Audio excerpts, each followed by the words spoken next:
This is Silvio Canto in Dallas, Texas. Welcome to part 3 of our Sunday night edition with Bill Katz, the editor of Urgent Agenda. We call it the Week in Review because we go back and we review the events of the week, and then at the end we look ahead to some of the stories that may be happening next week. Bill, I just wanted to take a second before we go back to the politics and repeat what I said at the top of the show of how incredible it is as a Catholic to be able to say happy 90th birthday to a pope who is retired. I cannot remember the last time in the Catholic Church, certainly not in my lifetime, and some people say 500, 600 years ago, before that ever happened, where you had a man leave the office of pope and retired, and then somebody else is pope. That had never happened in a long time. So it is kind of interesting to say happy number 90 to Pope Benedict, who's not the Pope anymore, Bill. Yes, it's. I don't recall what the statistics are in terms of when the last time this happened. But yes, it is remarkable. And, of course, we in this country are used to having, retired presidents. But a retired Pope, no, I don't recall it. And we always wonder, when a pope ages, of course, there is this guessing game that is always played as to who the next one will be and what nationality he will be. But we've never had this situation, and I wonder if Pope Francis will take that tradition and perhaps continue it and retire early, so that perhaps the church can have a younger pope. Yeah, I actually like it, Bill. I know when it happened, there was a lot of controversy, but I actually like it because I think as we saw with John Paul II, his last couple of years, his health was in horrible shape, and he was suffering the last couple of years, and probably would have been better for him and for the church had he left a little early. So I as a Catholic, would not object at all to the idea of popes, at some point saying, hey, I'm 90 years old or whatever, I'm going to step aside and let somebody else. The church is very traditional, as you know, and these things are always, people don't want to change the way things have been done before, but I kind of like it. I think it's great to have another, plus you never know, having another pope around, he may be there to share with the existing pope some ideas or whatever. But I thought it was remarkable this morning when I saw that he was 90 years old, saying to myself, my gosh, this is the first time in my life that I've said happy birthday to a man who's retired as a pope. Well, let's talk a little bit about domestic politics. You wrote a post about 2018, and, there's a lot of strategy already and a lot of projecting about 2018.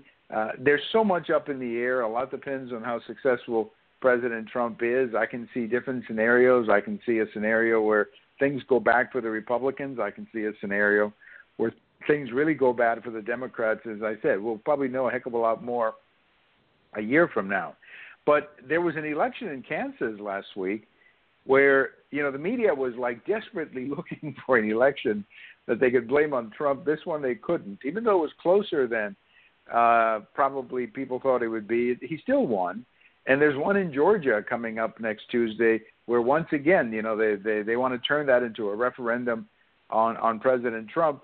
But the problem there's like 11 people running. So even if the Democrat comes in first, I don't think he'll get 50% of the vote to win outright. So more than likely there's going to be a runoff, and he's going to be running against a more traditional Republican. And I think at that time the district may go back to voting the way it did before, Bill. Yes. Well, we will have to see. It's very hard to predict off-year elections because there's less polling than in the regular elections, and the country is changing politically. The problem with the Democratic Party is it doesn't seem to have learned anything from the election. I mean, they have no real program. All they do is they become hysterical at Trump. They faint and they talk about. You have Maxine Waters, who's on the lunatic fringe of the party anyway, talking about impeaching Trump. I mean, doesn't she understand that you have to have a reason to impeach a president? But they have no program of their own, none whatever.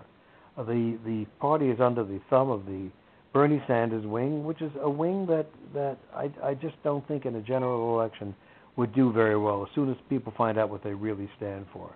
And traditionally, as you know, in a true mid-year election, the first one after the election of a president, presidents usually lose a large number of seats.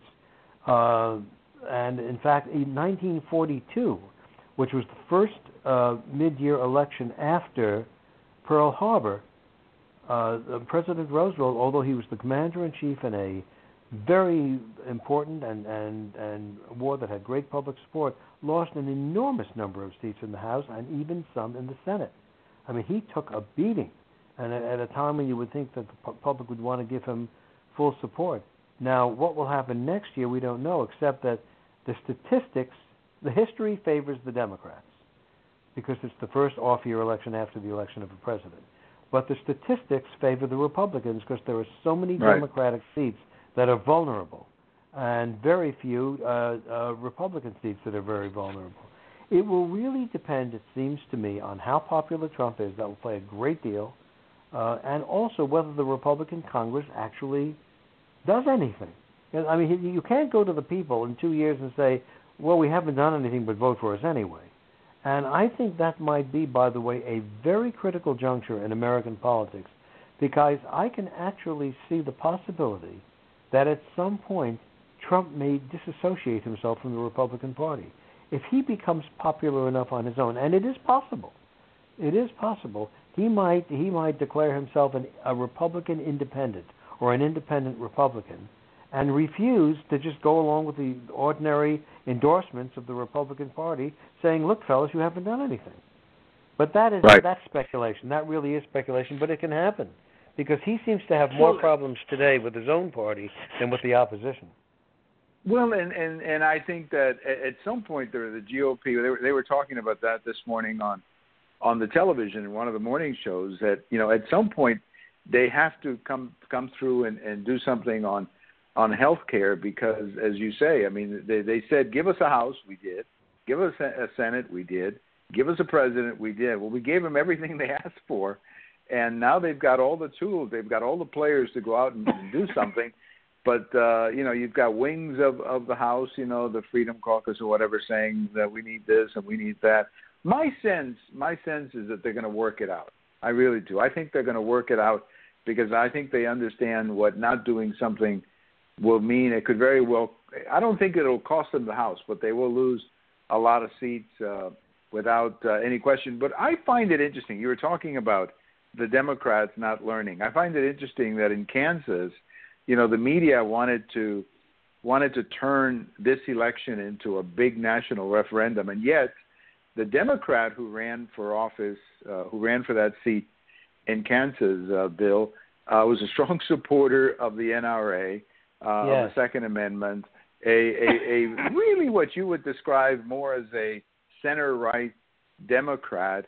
And I certainly would, you know, he didn't ask Nancy Pelosi to go in there and campaign for him. He didn't ask President Obama to campaign for him. No, he didn't. And I just find, I just find that if they're really going to field some candidates, they're going to have to come up with some people who don't really agree with them. They're going to have to come up with some people who don't agree with the 1,000 or so who've gone down in the last 8 years, Bill. That's right, and I think many Democratic candidates are aware of how precarious their party's position is. And yet they have what they call the base. They keep on referring to it as the base. I don't know how large that base is, but they are absolutely vociferous leftists.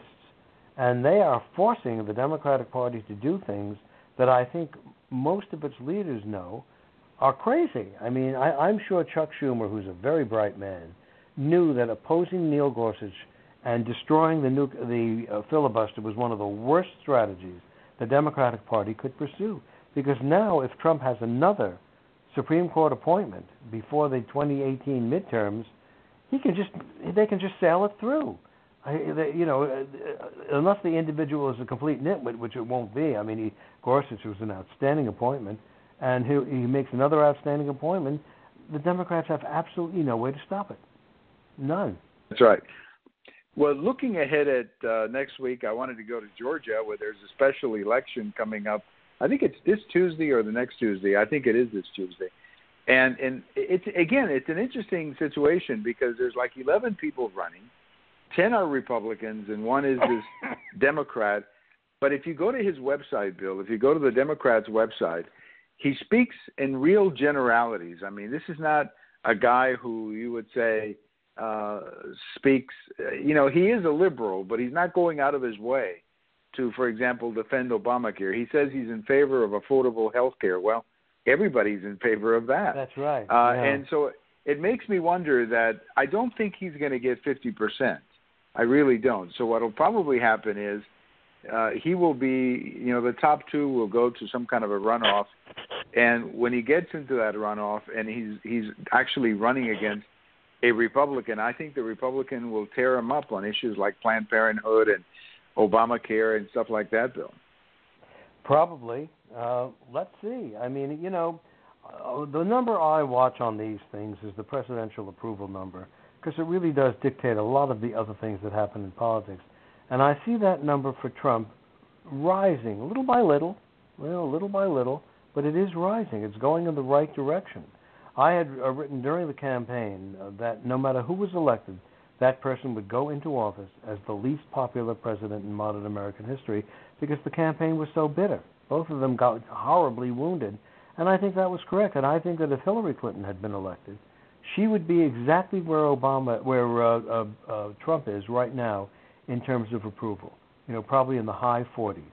But Trump, little by little, is rising. If he hits that 50% mark in most of the better polls, I think it will have a tremendous psychological effect, and Democrats will have to realize they're running against a very considerable president. That's right. Now, as we look at next week, Bill, a lot of big issues on foreign policy. North Korea could happen at any moment. You've got the situation with Russia and so on. Are you watching any particular action next week as you look at next week, Bill? I'll tell you, this is one of those weeks when you're watching everything. You're watching, by the way, the first full week of Neil Gorsuch as a Supreme Court justice. I don't know if any hearings are scheduled for this week, but he will certainly be meeting with the other justices and getting coffee for them, which is the tradition for the newest justice. I think you also, I hate to say this, it sounds almost grim, but people are starting to watch the health of Ruth Ginsburg, who is, an elderly lady on the court, and I think that they are also starting to watch the moves of Anthony Kennedy. There are many people who believe that Anthony Kennedy will retire at the end of this session, which means that in June, President Trump will have another Supreme Court appointment. And if Ruth Ginsburg were to leave in some way, that would be a third. These are quite possible. And I think that there's going to be a lot of court watching in the next few weeks. We will certainly be watching to see how North Korea recovers from the embarrassment of its missile test failure. They're going to try. They're going to try again. They're not going to go back into remission and not be heard of again. So that is something we're watching. We are also watching the attempts, which apparently are quite serious, to resurrect a Republican health plan and get it passed. And that could happen. There's a lot going on in Washington, and you get the feeling with this president there's a lot going on behind the scenes. I am not the least bit interested in palace intrigue. There always is palace intrigue. All I care about is who wins.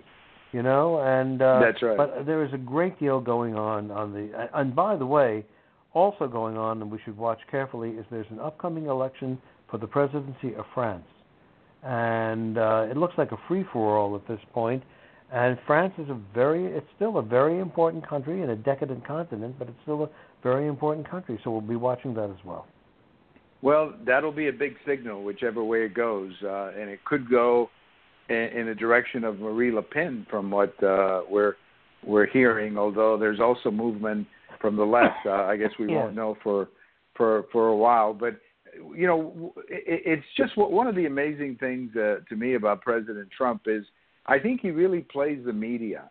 And he seems to always be, a lot of this stuff that I think that comes out of the White House about this guy versus this guy, I think Trump is enjoying every minute of that because this is the way he keeps the media confused. I don't know. I get that feeling, Bill. I could be wrong. But I get the feeling that he loves all this intrigue because it allows him to do a bunch of things, and the media is over here covering the intrigue, you know what I mean. I think he's the kind of a man, first of all, I think he's a very fast learner. Very fast learner. I think he's a quick study. I think that he is not afraid to change his position if he sees advantage in it, and I think that he's one of the shrewdest people I've seen. That doesn't mean he'll be right on things. It doesn't mean he'll do things well, but I think that he has been consistently underestimated, and that underestimation continues, although I have to tell you, in the last week I have seen a subtle change in some news outlets. They're taking him more seriously than they did. I think ever since the attack against the Syrian airfield, they realize they have a very decisive precedent on their hands, and at least a few of them, I think, are beginning to act responsibly in reporting him. Not too responsibly, but more so than they have in the past. Right. Well, I think we could use that as a country. We could use a more responsible media. I'll put it that way. Bill, have a great remainder of Easter Sunday, and we look forward to the next Sunday when we get together again to look at the week in review. As always, thank you for your time, and keep up the great work at Urgent Agenda, Bill.